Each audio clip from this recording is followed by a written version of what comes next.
So welcome all again to today's session. आज इस session में हम देखेंगे फंक्शंस क्या होता है। हमने बहुत सारे प्रोग्राम्स बना लिए विदाउट फंक्शंस और सारे बढ़िया काम कर रहे हैं, they are working good. Now functions में हमें सहूलियत मिल जाती है रीयूजेबिलिटी की। हम एक जगह बना के उस चीज़ को हम बार बार बहुत जगह पे यूज़ कर सकते हैं। So that is what function is. So function is a very specialised rather than कि मैं आपको बताऊं, मैं थोड़ा सा डेफिनेशन भी देख लूँ so that we are very clear. Okay, so functions की बात तब आती है जब हम मॉड्यूलर प्रोग्रामिंग की बात करते हैं। तो मॉड्यूलर प्रोग्रामिंग क्या होता है? सो अगर बात करें टेक्स्ट बुक डिफिनेशन की, तो टेक्स्ट बुक डिफिनेशन बोलता है the process of dividing a computer program into separate, ये इंपॉर्टेंट है, into separate independent blocks, this is important, separate independent blocks of code or separate sub programs with different names and specific functionalities is known as modular programming. अब हमारे पास मान लो कोई बहुत बड़ा सा programme है, हम इसको छोटे छोटे प्रोग्राम में बांट देते हैं और इस प्रोग्राम से इनको हम कॉल कर लेते हैं। जब ज़रूरत पड़ा इसको कॉल कर लिया, जब ज़रूरत पड़ा इसको कॉल कर लिया।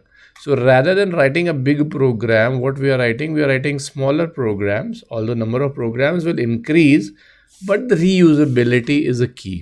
तो हम reusability के हिसाब से हम मॉड्यूलर प्रोग्रामिंग में ज़्यादा अच्छा काम कर सकते हैं। That is what modular programming is all about. कैसे इम्प्लीमेंट करते हैं मॉड्यूलर प्रोग्रामिंग को? तो मॉड्यूलर प्रोग्रामिंग इम्प्लीमेंट करने के लिए फंक्शंस का यूज़ होता है। Function is use to achieve modularity and reusability. दो वर्ड है जो बहुत याद रखने का बात है। एक है मॉड्यूलरिटी, एक है रीयूजेबल।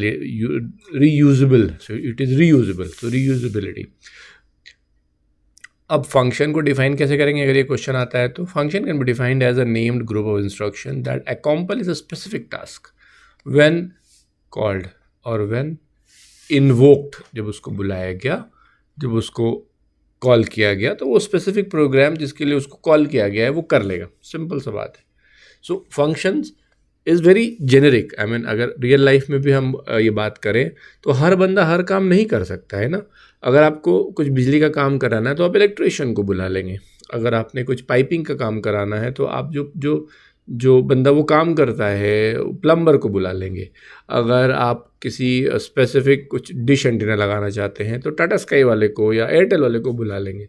तो हर चीज़ डिस्ट्रीब्यूटेड है। अगर आपको अपनी बीमारी का इलाज कराना है तो आप डॉक्टर के पास चले जाएंगे, उसको बुला तो नहीं सकते, जा सकते। So everything is being separated and specialised. That is where modular programming comes into picture. और यही काम आप कर सकते हैं मॉड्यूलर प्रोग्रामिंग में, as simple is that. Okay, so कैसे करते हैं मॉड्यूलर प्रोग्रामिंग? तो ये समझ में आ गया हमें कि हम फंक्शन यूज़ करते हैं और फंक्शन के थ्रू मॉड्यूलर प्रोग्रामिंग करते हैं। तो अब फंक्शंस जब बात हो गई तो फंक्शंस कैसे डिफाइन करेंगे? तो फंक्शन का डिफाइन बड़ा आसान है। डिफिनेशन हम बोलते हैं डेफ कीवर्ड यूज़ होता है। डेफ फंक्शन का क्या नाम है? नो हियर डेफ, ये थोड़ा सा छोटा डी होगा। डेफ फंक्शन का नाम, और उसके अंदर ऑप्शनल है अगर आप कुछ पैरामीटर पास करना चाहते हैं तो आप पैरामीटर पास कर दीजिए। इसमें भी बहुत सारे प्लस एंड माइनस पॉइंट्स है, डिफ़ॉल्ट पैरामीटर्स है, विदाउट पैरामीटर है, with parameter and all that, will see later on. So हम पैरामीटर पास कर सकते हैं but it is absolutely optional. आपको लगता है कि आपका फंक्शन कुछ रिटर्न, आपके फंक्शन को कुछ इनपुट चाहिए तो आप पैरामीटर पास कर दीजिए, नहीं तो फंक्शन इज़ कैपेबल इनफ कि वो खुद से इनपुट ले सकता है। अगेन पैरामीटर पास करना ज़्यादा रीयूजेबल बनाना एक फंक्शन को माना जाता है। ओके, लास्ट में एक कोलन होगा, जैसे हम लूप्स में भी देते थे, ये कोलन लास्ट में होगा फंक्शन के, और उसके अंदर आप जो जो लिखना चाहते हैं 3, 4, 5, 10, 50, 100 लाइन जो भी लिखना है वो लिखिए। लास्ट में a return expression, if you want this function to return some value to the main function, तो आप बोलेंगे रिटर्न और वो वैल्यू जो भी आप वैल्यू यूज़ करना चाहते हैं। That is how function is being made. Now यहाँ पे हम देखते हैं, हमने बोला डेफ CYL, 2 पैरामीटर ये ले रहा है H और R। अब आप देखिए कि ये भी स्ट्रांगली टाइप्ड नहीं है। हम नहीं बता रहे हैं कि H और R क्या है, इंटीजर है, फ्लोट है, स्ट्रिंग, हम नहीं बता रहे। हमने बता दिया कि 2 वेरिएबल लेगा, एक h लेगा, एक r लेगा। अब नेक्स्ट लाइन में हम बोल रहे हैं area underscore cylinder is equals to 2 multiplied by 3.14 multiplied by r में जो भी आया है मल्टीप्लाइड बाई h में जो भी आया है कर दो और रिटर्न कर दो वो वैल्यू। तो इस फंक्शन का काम क्या है, दो पैरामीटर लो, मल्टीप्लाई करके वैल्यू निकालो और वो वैल्यू रिटर्न कर दो कॉलिंग फंक्शन में। अब कॉलिंग फंक्शन जो जहाँ से वो कॉल हुआ है उसका काम है कि ये वैल्यू जो रिटर्न की गई है उसको स्टोर करे किसी वेरिएबल में और फिर उसको प्रोसेसिंग करे, दिखाए या उस पर फर्दर प्रोसेसिंग कुछ भी अगर करना चाहता है तो वो कर ले। This is what modular programming is all about. I hope it is making sense. Benefit क्या है, बहुत इंपॉर्टेंट है, बहुत जगह पूछा जाता है, बहुत सारे क्वेश्चंस आते हैं बेनिफिट ऑफ फंक्शन के ऊपर कि फंक्शंस का क्या बेनिफिट है। तो अगर हम बात करें तो पहला फंक्शन का बेनिफिट है it increase readability, particularly for longer codes. आसान हो जाता है थोड़ा पढ़ना, प्रोग्राम को समझना। It reduces code length because अगर कोई चीज़ बार बार रिपीट हो रही है तो आपने एक बार लिख लिया उसको आप बुला सकते हैं, because same code is not required to be written at multiple places. Debugging आसान हो जाता है बिकॉज आपको अगर कहीं स्पेसिफिक फंक्शन में प्रॉब्लम आ रहा है तो उसी 10 लाइन 20 लाइन को ध्यान देना रादर देन पूरा मेन प्रोग्राम को ध्यान देने से। रीयूजेबिलिटी इंक्रीज हो जाता है, ऑलरेडी हमने देख लिया है। Work can be easily divided among teams. अब मान लो कि अब बहुत सारी टीम्स काम कर रही है तो आप हर टीम को एक काम दे सकते हो कि भैया आप ये काम करो, आप ये काम करो, आप ये काम करो। और एक जो मेन टीम है उसका काम है कि हर काम को मॉनिटर करके उसको लास्ट में अपने मेन प्रोग्राम में ऐड कर देगी। तो बेसिकली रीयूजेबिलिटी बढ़ जाती है। टीम इंडिपेंडेंट है कि ये काम आपने करना है, ये काम आपने करना है, ये काम आपने करना है, और एक टीम है जिसका काम है सबको क्लब करके एक बना देना। सो काम फास्ट भी हो जाता है अगर देखा जाए तो। सो that is a benefit of using a function all together. Okay, अभी डेफिनेशन मैंने आपको बता दिया है। डेफ कीवर्ड यूज़ करना है, फंक्शन का नाम लिखना है और अगर कुछ पैरामीटर आप दे रहे हैं तो आप वो लिखेंगे, otherwise you can leave it blank. और लास्ट में कोलन आना ज़रूरी है, एक कोलन फंक्शन के लाइन में लास्ट में होगा और उसके नीचे आपने जो भी लिखना है you can just right whatever you want. उस फंक्शन में जो भी काम होना चाहिए, जो भी आपने डिफाइंड किया है वो आप उसके अंदर लिख सकते हैं। नाउ जब हम फंक्शन की बात, जब हम कुछ, अब फंक्शन में भी दो तरीके का फंक्शन होता है। एक होता है यूज़र डिफाइंड फंक्शन जो हम बनाते हैं, और एक होता है प्री डिफाइंड फंक्शन जो पहले से, जब पाइथन आप इंस्टॉल करते हैं तो बहुत सारे फंक्शंस पहले से बने हुए हैं। जैसे प्रिंट हम यूज़ करते हैं वो भी एक फंक्शन है, इनपुट हम यूज़ करते हैं वो भी एक फंक्शन है, और भी बहुत सारे फंक्शंस हैं जो पहले से बने हुए हैं, तो they are predefined functions. और कुछ होता है यूज़र डिफाइंड फंक्शन जो हम डिफाइन करते हैं अपने काम को करने के लिए। प्रोग्राम में कुछ सॉल्यूशन हमें ढूंढना है तो उस सॉल्यूशन को करने के लिए हम फंक्शंस बनाते हैं और उस फंक्शंस को मेन के अंदर कॉल करते हैं। Okay, so that is called user defined functions. So user defined function is a function which is created by user for doing a specific task. Arguments क्या होता है, तो एन आर्गूमेंट उसके अंदर जो हम पास करते हैं, जो हम वैल्यू पास करते हैं ना, जब आप अब ये फंक्शन देख रहे होंगे तो यहाँ पे अगर आपने इसके पहले वाले भी देखे होंगे, late us see here and ये एच और आर अगर आपको याद हो यहाँ पे, तो ये एच और आर जो हम पास कर रहे हैं ना, they are nothing but parameters, arguments. These are the arguments. दो आर्गूमेंट ये ले रहा है, उसके बेसिस पे ये काम करेगा। ओके, सो आर्गूमेंट क्या होता है, तो an argument is a value pass to the function during a function call which is received in corresponding parameter defined in a function. आप जब पास करना है तो जब आप पास करेंगे तो फंक्शन रिसीव करेगा उसको और उसके ऊपर आप काम करेगा। अब पैरामीटर दो तरीके का हो सकता है। Parameter can be N integer और स्ट्रिंग जो यूज़र पास कर रहा है, और दूसरा होता है डिफ़ॉल्ट पैरामीटर। अब डिफ़ॉल्ट पैरामीटर का क्या कॉन्सेप्ट है कि मान लो हमने कोई फंक्शन बनाया, उसमें हम चाह रहे हैं कि 4 पैरामीटर पास हो, बट वो ऐसा भी हो सकता है कि आप जैसे इनपुट फंक्शन यूज़ करते हैं, तो आप ज़रूरी नहीं है कि इनपुट फंक्शन में कोई आप टेक्स्ट दें डिस्प्ले करने के लिए, आप बिना टेक्स्ट दिए भी इनपुट फंक्शन को यूज़ कर सकते हैं। तो उस केस में क्या होता है, डिफ़ॉल्ट पैरामीटर यूज़ होता है। तो डिफ़ॉल्ट पैरामीटर क्या है, तो डिफ़ॉल्ट पैरामीटर एक वैल्यू है कि अगर आप फंक्शन को कॉल कर रहे हैं और वो कोई पैरामीटर एक्सेप्ट कर रहा है और आप वो पैरामीटर नहीं पास कर रहे हैं, तो उस केस में वो वैल्यू ऑटोमेटिकली वो फंक्शन ले लेगा जो कि डिफ़ॉल्ट वैल्यू उसका है। Okay, so Python allows assignment of a default value to the parameter. A default value is a value that is pre-decided and assigned to a parameter when a function called does not have its corresponding arguments. अब जैसे ये देखिए num deno is equal to 1, हम ये दो parameter इस variable के अंदर देना, इस फंक्शन के अंदर देना चाह रहे हैं, तो ये तो यूज़र ने पास करना ही करना है। अब दूसरा वाला इज़ अ डिफ़ॉल्ट फंक्शन, अगर यूज़र ने कुछ नहीं पास किया तो डेनो में 1 ले लेना है डिफ़ॉल्ट। अगर यूज़र ने पास किया कुछ वैल्यू तो सेकंड पैरामीटर में वो वैल्यू जो भी यूज़र ने पास किया इस फंक्शन को कॉल करते वक्त तो वो आ जाएगा। That is how it is being done. Okay, so this is a kind of parameter we use. हम जब अभी एग्जाम्पल देखेंगे तो हम अब इसको आगे भी देखेंगे कि हम इसको कैसे कर सकते हैं। ओके, सो फंक्शन, जब हम अभी हर फंक्शन कुछ ना कुछ रिटर्न करता है, अगर आप चाहें तो कोई वैल्यू रिटर्न कर सकते हैं, नहीं भी रिटर्न कर सकते, it all depends on you. So depending on the return value हम 4 पार्ट में फंक्शन को डिवाइड करते हैं। पहला, function with no arguments and no return value. दूसरा, function with no argument but with return value. तीसरा, function with argument and no return value. और चौथा, function with arguments and return value. So these are different, these 4 types of functions which we can write. Okay, so we'll see the example कि कैसे कैसे हम कर सकते हैं, going on slowly and steadily in our sessions. Okay, example, अब देखो फटाफट हमने क्या किया। अब हम चाहते हैं कि हम एक फंक्शन बनाए एडनम नाम से, जो उसको हम कॉल करें तो वो सब काम कर दें। अब हम सारा कोड यहाँ नहीं लिख रहे हैं, कोड हमने एक जगह अलग से बनाया, उसमें लिख दिया और उसको हम बस कॉल कर ले रहे हैं। तो ये एडनम क्या होगा, एक फंक्शन हो गया। फंक्शन जब हम लिख रहे हैं तो हमने लिखा function so and so def Adhanom.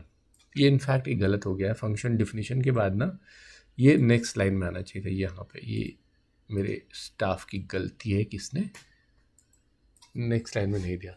So function definition, it is a comment, this is a comment. और डेफ एडनम, तो this def addnum should have come here. Def, एक मिनट, मैंने इसको ठीक ही कर देता हूँ।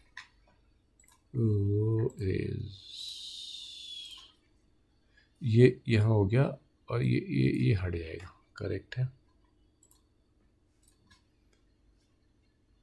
यहाँ से ये हट जाएगा, ठीक है। और यहाँ पे हो जाएगा def Adhanom.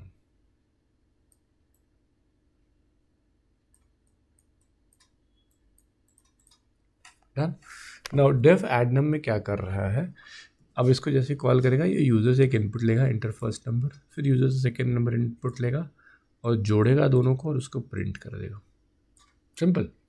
So I am creating a function. ये काम हम बिना फंक्शन कॉल के भी कर सकते थे और ये फंक्शन कॉल करके भी हम कर सकते हैं, both we can do it.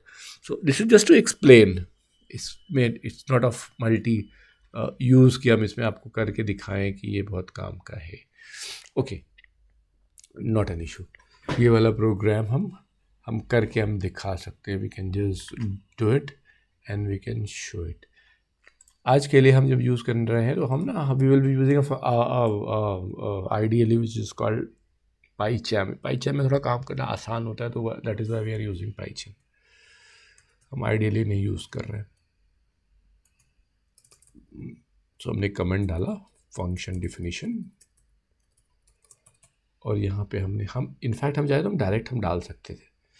हमने बोला इधर आइनम 1 is equal to int of input enter first number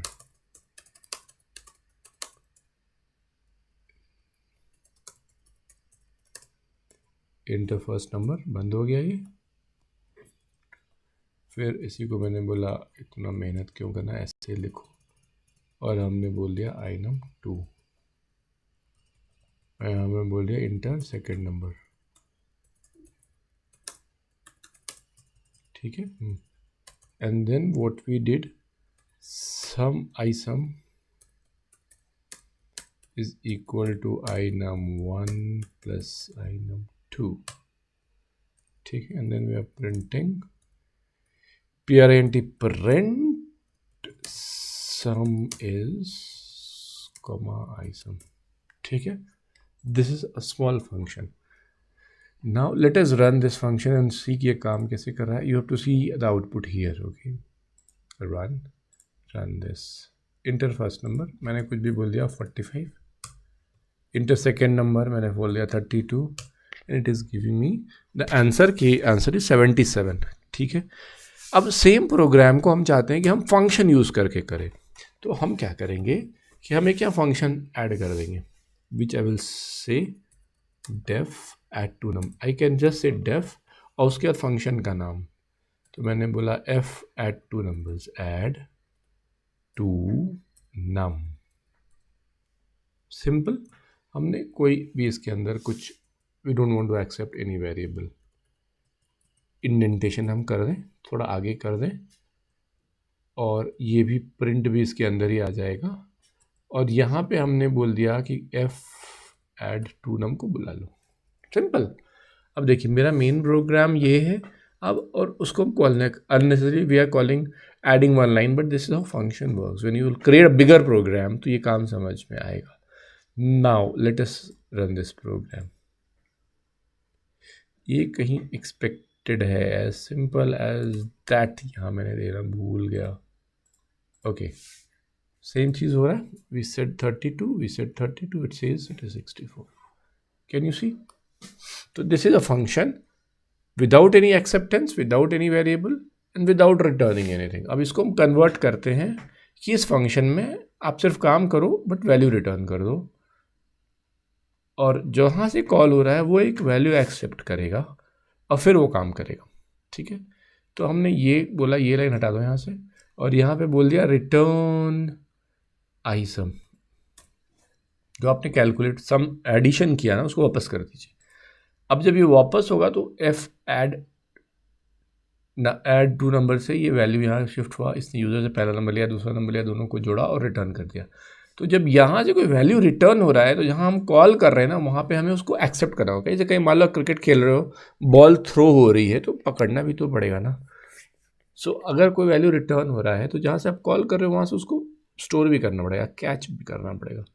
तो हमने कोई एक वैल्यू बना लिया यहाँ पे रिटर्न सम. I can. ठीक है. अब इस रिटर्न सम में क्या स्टोर हो गया? तो जो भी यूज़र व यहाँ से जो भी रिटर्न आएगा that is stored in this variable.